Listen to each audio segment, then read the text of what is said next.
कंठीपाली रे कुलता समाज पक्षर नुआखाई भेटघाट बरगढ़ जिला अंबाभना ब्लॉक अंतर्गत कंठीपाली ग्राम निर्माणाधीन श्री श्री रणेश्वर राम चंडी मंदिर प्रांगण रे अंबाभना ब्लॉक कुलता समाज पक्षर नुआखाई भेटघाट अनुष्ठित होइतिला। प्रारंभ रे भटली विधायक इराशिष आचार्य द्वारा मां समलेश्वरी और श्री श्री रणेश्वर रामचंडी फोटो रे दीप प्रज्वलन सह पूजा पाठ सह शिशु कलाकार गौरी साहू नृत्य परिवेषण करी कार्यक्रम शुभारंभ करथिले।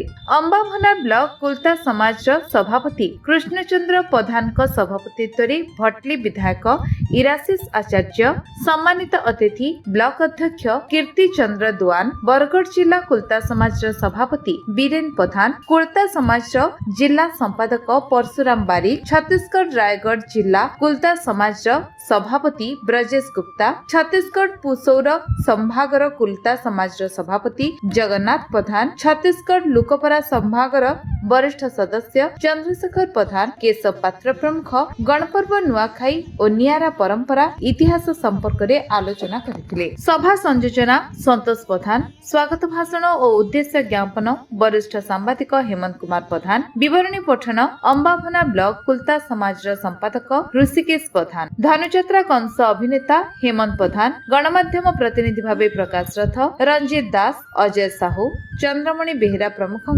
उपढौकन दे संबर्धित करा जायतिला। एही अवसर रे उपेंद्र प्रधान, अलेख प्रधान, वैष्णव चरण भोई, सुरेंद्र मोहन प्रधान, चंद्रशेखर भोई प्रमुख गणपर्व नुआखाई और कोसरांचल ऐतिहासिक तथ्य उपरे निज अभिभाषण रे उपस्थापन करी स्मृतिचारण करथिले। परिशेष रे अंबाभना ब्लॉक कुलता समाज सभापति कृष्णचंद्र प्रधान समस्तଙ୍କୁ धन्यवाद अर्पण करथिले। एही कार्यक्रम रे पड़ोसी छत्तीसगढ़ और पश्चिम ओडिशा, पड़ोसी जिला झारसुगुड़ा विभिन्न प्रांतरु कुलता समाज वरिष्ठ सदस्य, शिक्षाविद समेत वरिष्ठ नागरिक, सचेतन नागरिक, बहु मान्यगण्य व्यक्ति उपस्थित होइथिले। बरगढ़ गौरव रिपोर्ट, विश्व विजय न्यूज ओडिशा।